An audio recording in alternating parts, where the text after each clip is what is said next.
Alhamdulillah kita telah sampai kepada fasal yang membicarakan tentang sumpahan dan juga nazar.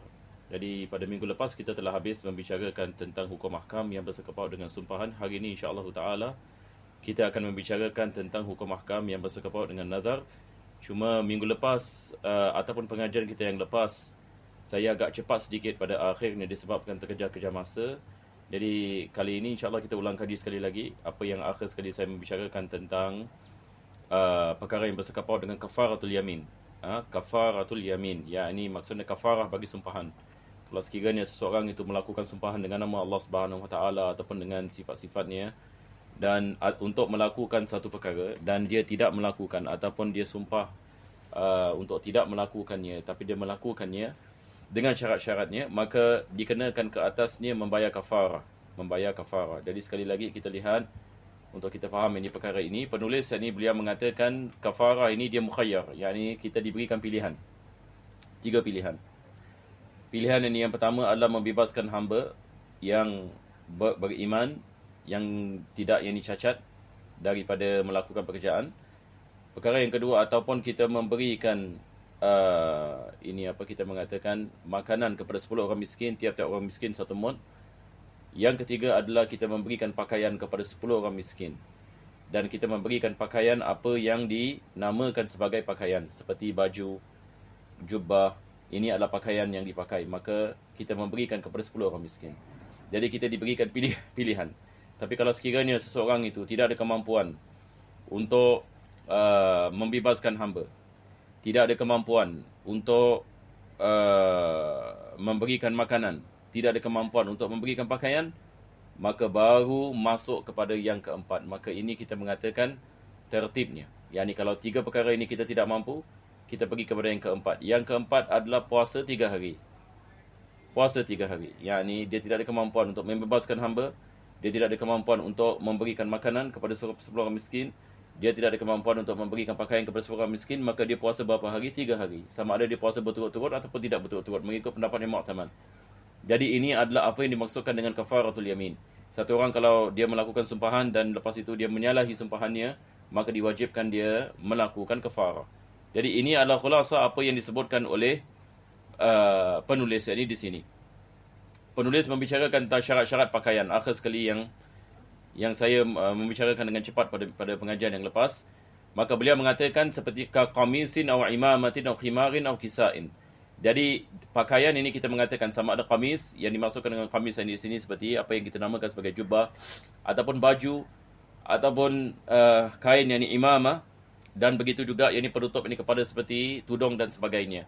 Tetapi sarung tangan tidak dikirakan sebagai pakaian, kasut ini tidak dikirakan sebagai pakaian.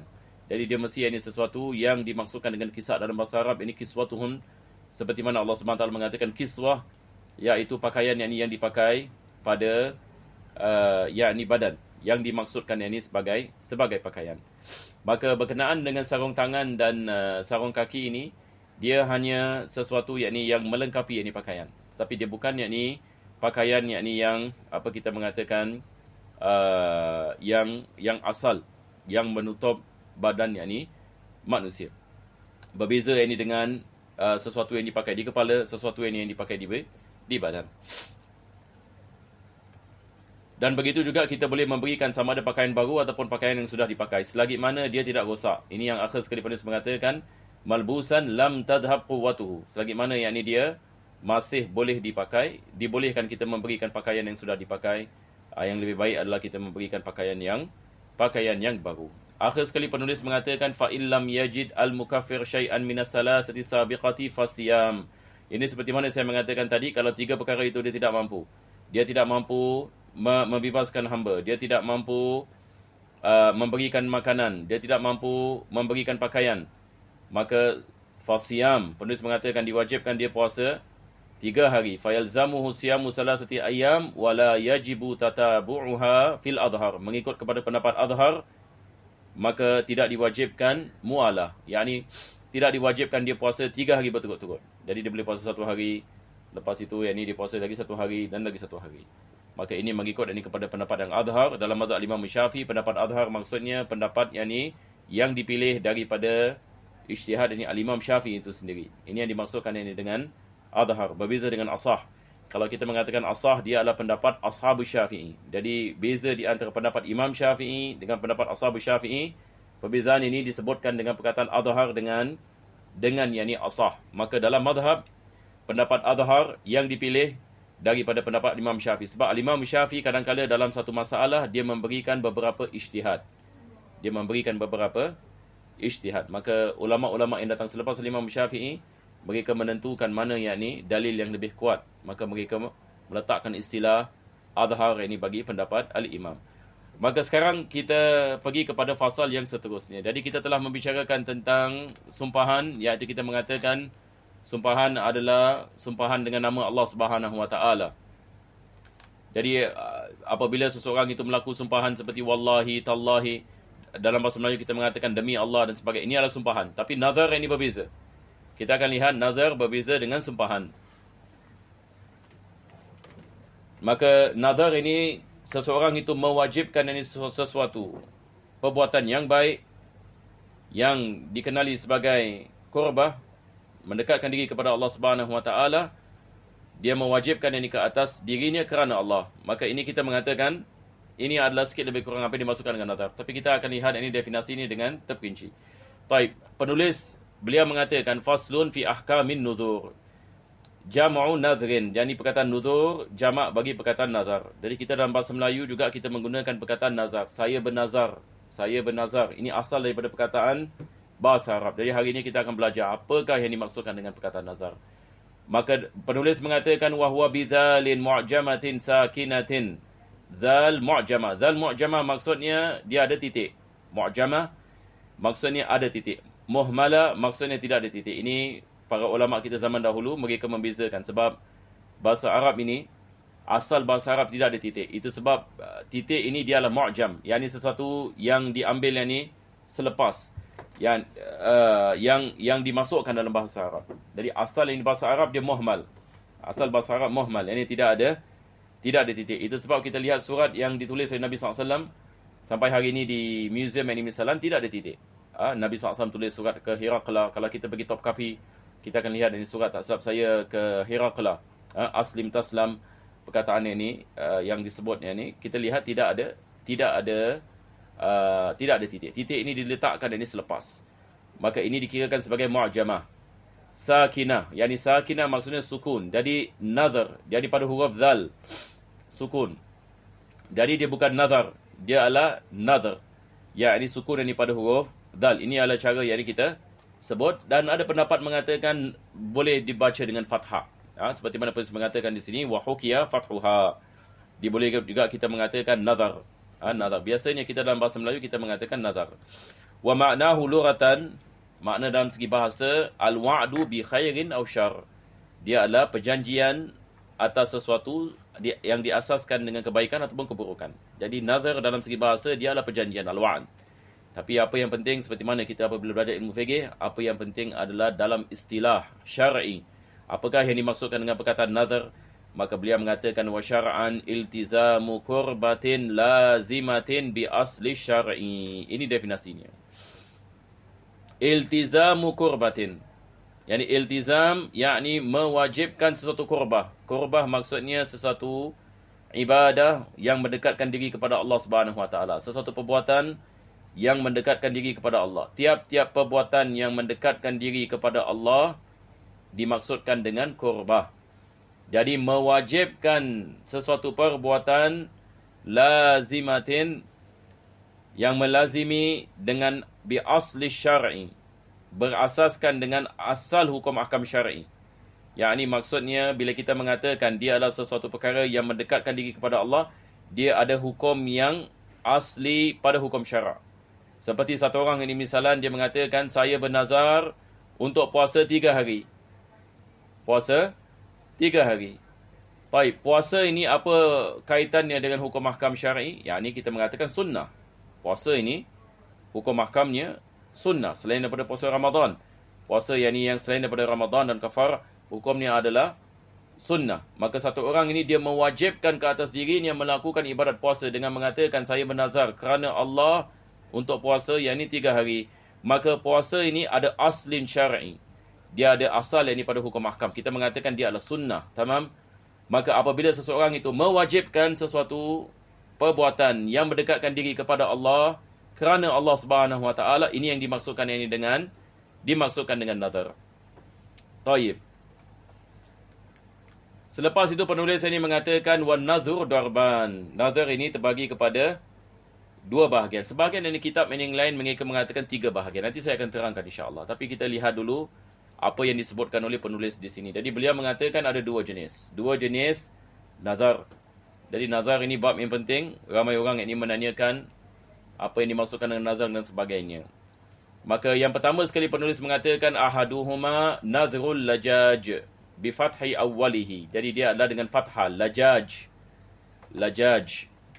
Maksud daripada lajaj wa tamadi fil khusumah. Tamadi fil khusumah, yakni dia membawa yakni makna yakni kemarahan yakni atas orang lain apabila yakni berlaku persengketaan. Yakni perkataan yakni lajaj membawa makna kemarahan dan mahu yakni melakukan yakni sesuatu yakni atas kemarahan itu. Atas yakni khusumah, yakni atas orang yang dia sedang tidak yakni senang yakni kepadanya. Ini dimaksudkan dengan lajaj. Jadi nazar lajaj ini maksudnya dia kait mengait ini dengan kemarahan. Satu orang ini marah, dia melakukan nazar. Maka ini kita mengatakan nazar lajaj. Nanti kita akan lihat ini misal. Wal muradu bi hadzal nazri, penulis mensyarahkan. Apa yang dimaksudkan dengan nazar lajaj? Dia mengatakan yang dimaksudkan dengannya adalah an yakhruja makhrajal yamin bi an yaqsida man'a nafsihi min syai'in. Jadi dia mengatakan satu orang itu dia melakukan sesuatu kewajipan ke atas dirinya untuk dia menghindarkan daripada sesuatu. Untuk dia menghindarkan daripada sesuatu. Tetapi bukan dengan sumpahan. Tapi ini dengan menggunakan nazar. Dengan menggunakan nazar. Wala yaqsidul qurbah. Dan juga dia melakukan ini bukan ini dengan maksud mendekatkan diri kepada Allah SWT. Dia melakukan ini disebabkan dia dalam keadaan marah. Maka dia mengharamkan ke atasnya sesuatu perbuatan. Dia mengharamkan ke atasnya ini satu perbuatan. Maka ini kita maksud dengan nazar lajaj. Maka apabila dia melakukan sedemikian, dia diberikan 2 pilihan. Sama ada dia membayar kafarah bagi sumpahan seperti perkara tadi, 4 perkara tadi. Sama ada dia membebaskan hamba, ataupun dia memberikan 10 miskin yang makanan, ataupun 10 miskin yang pakaian, ataupun dia puasa 3 hari. Tamam? Jadi sama ada dia menebus nazarnya dengan dia membayar kafarah yamin, ataupun dia melaksanakan apa yang dia nazarkan. Ataupun yakni dia melaksanakan yakni apa yang dia nazarkan. Yakni satu orang yang misalan yakni dia marah dengan seseorang. Jadi dia mengatakan yakni misalan kalau yakni kau melakukan yakni perbuatan ini, maka aku bernazar untuk memberikan fulan bin fulan yakni $1,000.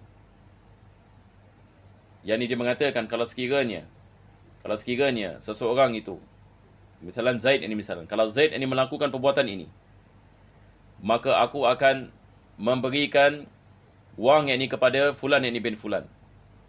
Jadi dia melakukan ini disebabkan yakni dia nak menzahirkan kemarahannya. Dia tidak mahu Zaid melakukan perbuatan ini. Dia tidak mahu yakni Zaid ini melakukan perbuatan ini. Tamam? Maka dia mengatakan kalau Zaid ini melakukannya, maka dia akan melakukan sesuatu. Maka ini adalah kita mengatakan nazar lajaj. Jadi sama ada kalau Zaid melakukan perbuatan itu, dia melakukan apa yang dinazarkan ataupun dia membayar kafarah yamin. Taib, ini adalah jenis yang pertama. Jenis ini yang kedua, nazrul mujazah. Penulis mengatakan wasani nazrul mujazah. Wa huwa naw'an.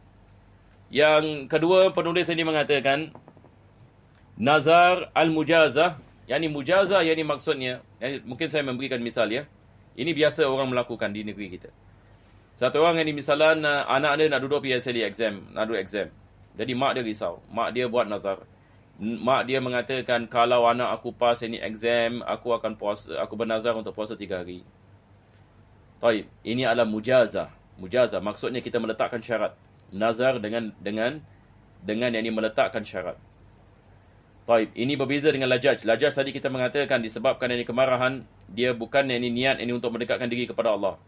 Tetapi disebabkan dia tidak mahu satu perkara berlaku ataupun satu perkara dia mahu yang ini berlaku, dia melakukan nazar disebabkan kemarahan. Ini adalah lajaj. Maka diwajibkan dia melakukan nazar tersebut kalau ia berlaku.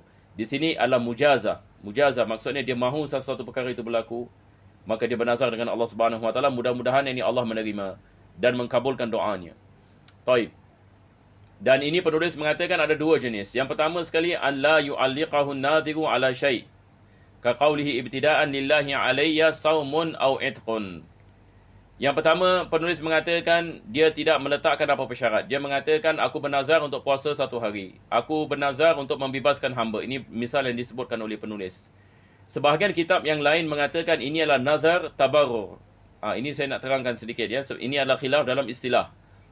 Penulis ini penulis Fathul Qarib ini Syekh Ibn Qasim, beliau menyamakan nazar mujazah dengan nazar tabarrur. Sebahagian dari ulama membezakan di antara mujazah dengan tabarrur. Taib, di sini dia mengatakan kalau kita tidak meletakkan syarat, ini juga dikirakan sebagai mujazah. Yakni seseorang mengatakan, aku bernazar untuk puasa pada 1 hari. Aku bernazar untuk membebaskan hamba aku. Maka ini kita mengatakan nazar yang tidak bersyarat. Yang jenis ini, yang kedua adalah nazar bersyarat. Nazar bersyarat ini seperti misal tadi saya mengatakan, satu orang mengatakan kalau anak aku pas ini exam, aku akan puasa ini 3 hari kerana Allah, dengan nazar ini 3 hari puasa. Ini adalah mujazah dengan syarat. Ini dia meletakkan syarat. Apakah syaratnya? Syaratnya anak ni pas exam. Baik, kalau dia tidak meletakkan syarat, ini kita mengatakan nazar tanpa syarat. Di sini penulis dia menyamakan ini dengan mujazah.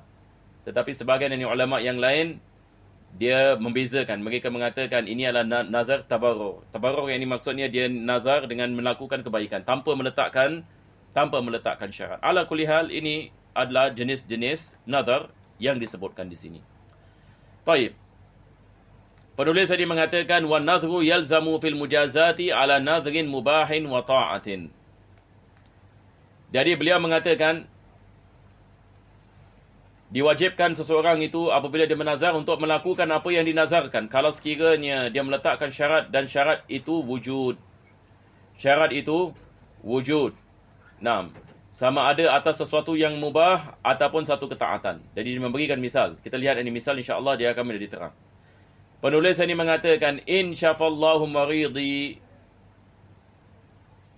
Dia mengatakan kalau sekiranya Allah Subhanahu Wa Taala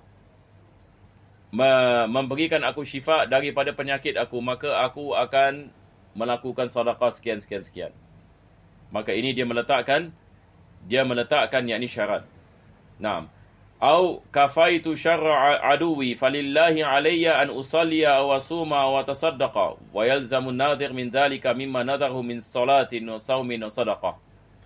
Jadi dia mengatakan kalau Allah memberikan aku syifa daripada penyakit, maka aku bernazar untuk memberikan sedekah sekian ataupun aku bernazar untuk melakukan salat sunat ini, ataupun aku bernazar untuk puasa ini 3 hari dan 4 hari dan sebagainya. Ataupun kalau Allah Subhanahu Wa Taala selamatkan aku daripada musuh ini, maka aku bernazar untuk melakukan ini dan ini. Yani dia melakukan yakni amalan-amalan yang mendekatkan diri kepada Allah seperti salat ini dan puasa. Taib.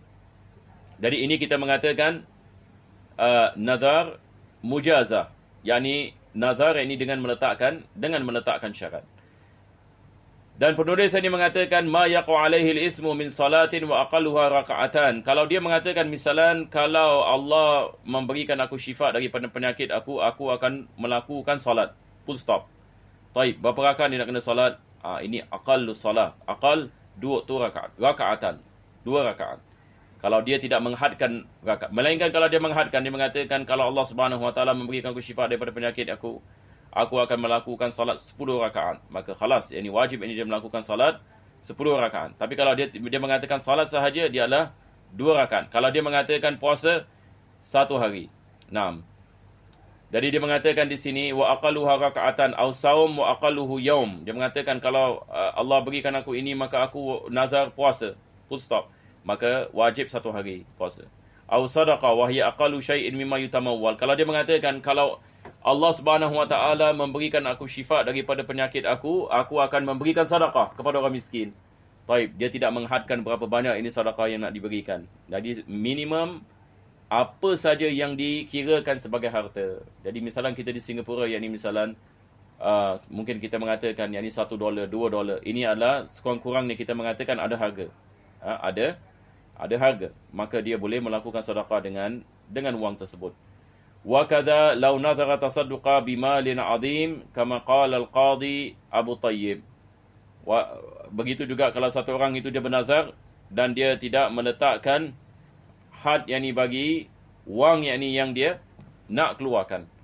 Walaupun yang ni dia mengatakan aku akan mengeluarkan harta yang banyak. Aku akan mengeluarkan yang ni harta yang banyak, tapi dia tidak menghadkan. Maka dia balik yang ni kepada apa yang dimaksudkan yang ni sebagai yang ni harta.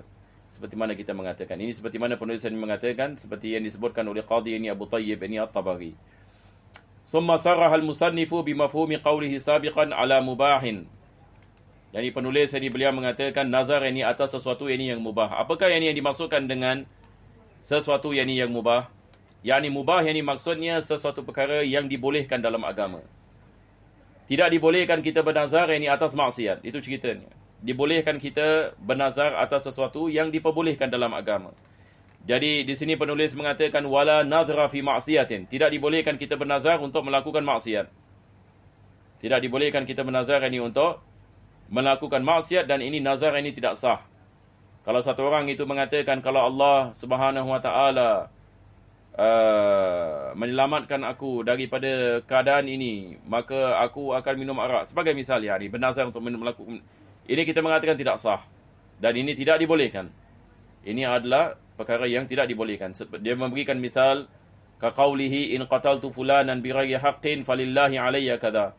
Jadi dia mengatakan kalau aku bunuh ini fulan bin fulan tanpa hak, maka aku bernazar untuk melakukan sesuatu, seperti sedekah ini dan sebagainya. Tapi dia meletakkan ini syarat maksiat. Ini juga ini tidak dibolehkan. Wa kharaja bil ma'siyati nadhul makruh. Bagaimana pula dengan sesuatu perkara yang makruh? Berkenaan dengan perkara yang makruh diwajibkan dia melakukan. Diwajibkan dia melakukan. Tapi perkara yang haram tidak diwajibkan dia melakukan apa yang dinazarkan. Jadi penulis ini memberikan misal satu orang bernazar untuk melakukan puasa tiap-tiap hari. Melakukan puasa tiap-tiap hari. Maka ini puasa tiap-tiap hari apa hukumnya? Makruh. Nabi SAW melarang kita puasa tiap-tiap hari. Dan Nabi SAW mengatakan puasa yang terbaik ada puasa Nabi Daud AS. Dia puasa 1 hari dan tidak puasa 1 hari. Tapi satu orang ini bernazar, dia nak puasa tiap-tiap hari, maka diwajibkan dia melakukan sedemikian. Walaupun kita mengatakan perbuatan ini adalah perbuatan yang makruh. Wala yasihu aidan nadhrun wajib 'alal 'ain ka salawatil khams. Bagaimana pula kalau satu orang itu bernazar untuk melakukan satu kewajipan, seperti solat 5 waktu. Dia mengatakan saya bernazar untuk solat Zuhur. Ini kita mengatakan tidak sah. Kenapa? Sebab solat adalah wajib. Jadi perkara yang wajib tidak boleh dinazarkan. Tidak boleh dinazarkan. Wa ammal wajib 'alal kifayah fayalzamuhu kama yaqtadihi kalamun raudati wa asliha. Tapi kalau sekiranya dia adalah hukum fardu kifayah. Dia adalah hukum fardu kifayah, maka diwajibkan dia melaksanakannya. Seperti kita mengatakan mempelajari hukum ahkam yang bersangkut paut dengan ilmu usulul fiqh sebagai misal. Ini hukumnya adalah fardu kifayah. Kalau satu orang itu bernazar untuk mempelajari ilmu ini, maka diwajibkan dia melaksanakan apa yang dinazarkan sebab hukumnya adalah fardu kifayah. Berbeza kalau fardu ain. Kalau fardu ain kita mengatakan tidak sah nazarnya. Kalau dia mengatakan saya bernazar untuk mempelajari bab tahara kerana Allah Subhanahu wa taala, ini tidak sah sebab mempelajari bab tahara hukumnya adalah fardu ain. Hukumnya adalah fardu ain. Dan akan tetapi kalau bagi fardu kifayah, maka kita mengatakan diwajibkan dia melakukannya. Selepas itu penulis ini mengatakan wala yalzabu nadhar ay la yanaqidu ala tarki mubahin aw fi'lihi. Kalau sekiranya seseorang itu bernazar untuk melakukan satu perbuatan yang mubah seperti makan dan minum, ataupun dia bernazar untuk meninggalkan perkara yang mubah, maka ini tidak sah. Ini tidak sah. Penulis memberikan misal, satu orang mengatakan la akulu lahman wala ashrabu labanan wa ma ashbaha dhalik minal mubah. Yani satu orang ini mengatakan aku tidak akan makan daging, aku tidak akan minum susu. Seperti ini, aku tidak akan makan nasi ataupun aku tidak akan makan roti. Maka ini kita mengatakan tidak sah sebab dia melakukan nazar atas perkara yang mubah. Begitu juga kaqaulihi la albasu kada wa sani nahu akulu kada wa ashrabu kada wa albasu kada. Ini semua adalah perbuatan yang mubah. Aku tidak akan memakai pakaian ini dan memakan makanan ini dan minum minuman ini. Nah, ini semua adalah perkara yang mubah, maka tidak termasuk di dalam kewajipan melakukannya dalam nazar. Wa idza khalafa an-nadhr al-mubah lazimahu kafaratu yamin ala rajih indal Barawi. Tapi kalau sekiranya seseorang itu dia melanggahi nazar yang dilakukan walaupun ada perkara yang mubah, tadi kita mengatakan tidak diwajibkan dia melakukannya, akan tetapi mengikut kepada Al-Imam Al-Barawi diwajibkan dia membayar kafarah yamin. Kalau dia sekiranya dia melakukan nazar atas sesuatu perkara yang mubah, maka diwajibkan dia membayar kafaratul yamin. Ini ada khilaf dalam perkara ini. Mengikut kepada Syekh Al-Barawi, diwajibkan dia bayar kafaratul yamin. Kalau sekiranya dia bernazar untuk tidak memakan sesuatu benda yang mubah dan dia bernazar kepada Allah Subhanahu Wa Taala, selepas itu dia makan, maka diwajibkan dia membayar kafaratul yamin. Sebagian ulama mengatakan diwajibkan dia membayar kafaratul yamin. Begitu juga Al-Imam An-Nawawi dalam kitab Manhaj dan Al-Muharrar, Al-Imam Rafi'i, lakinna qadiyat kalami rawdati wa asliha adamul luzum. Tapi Al-Imam An-Nawawi dalam kitabnya yang lain seperti kitab Rawdah sebagai misal, dia mengatakan tidak diwajibkan kafarah yamin kalau sekiranya seseorang itu bernazar atas sesuatu perkara yang mubah dan dia melakukannya selepas itu ataupun tidak melakukannya. Maka di sini seperti mana kita mengatakan kita ada khilaf berkenaan dengan perkara ini. Jadi dengan ini alhamdulillah kita telah habis bab berkenaan dengan nazar. InsyaAllah pada pengajian yang akan datang kita akan masuk dalam bab ini, Kitabul Aqdiyati Wasyahadat. Ini ada perkara yang bersangkut paut dengan qada di dalam mahkamah. Hukum mahkamah yang bersangkut paut dengan al-qada, dan begitu juga bersangkut paut dengan syahadat, iaitu saksian dan syarat-syaratnya. InsyaAllah kita tangguh pada pengajian yang akan datang. Mudah-mudahan Allah memberikan kepada kita taufik. Wassallallahu ala sayyidina Muhammadin wa ala alihi wa sahbihi wasallam. Alhamdulillahirabbil alamin.